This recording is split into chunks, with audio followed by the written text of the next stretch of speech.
watching TV on a Saturday morning. The bionic bunny is amazing. I wish I could be just like him. Well, Arthur, you're not. Arthur wanted to show DW that he could be like Bionic Bunny. He needed to think of something great to do. He had a plan. What are you doing with Max Towel, Arthur?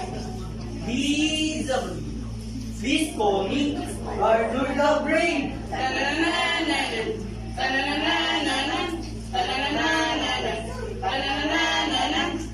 I will call you Arthur the Silly. Ha ha ha ha. Arthur made a red cake out of the towel and glued an egg for Arthur on it. Later that afternoon, Arthur smelled smoke in their house. Don't worry, I'll save you. I smell the smoke and I'm coming with water to put out the fire. Save! Save! Arthur, what are you doing? Sorry, Dad. You just forgot on our dinner. Later that same day, Arthur saw Grandma Tora standing on the sidewalk, and he thought she wanted to cross the street. Beep, beep, beep, beep, beep, beep.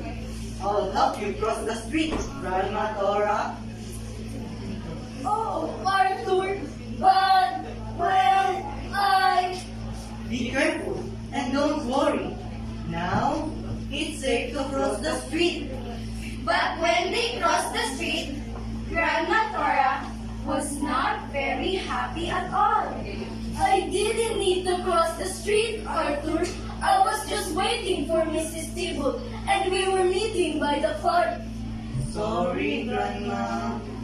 Arthur was walking home when he saw Ellen, Pinky, and Buster. Ellen was very upset. Help! Help! My kitty is stuck up in the tree. She won't come down. A real rescue. Yes. Stand up, everybody. I'll save the kitty. Rescue! Rescue! Save the kitty! Rescue! Rescue! Save the kitty! But suddenly, the kitty jumped down from the tree and to Sue Ellen's arms. Meow! Meow! Now, Arthur was stuck in the tree. Pinky and Buster brought a ladder and helped Arthur untangle his cape from the tree and climb down. Arthur felt like he could do nothing right. I'll never be just like the bionic bunny. Later that night, Arthur heard TW crying in her room.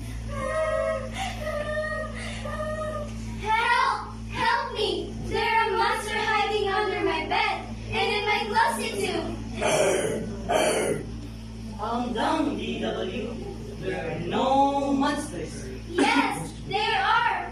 Big, mean ones with yellow eyes, pointy teeth, and huge fat hairy hands.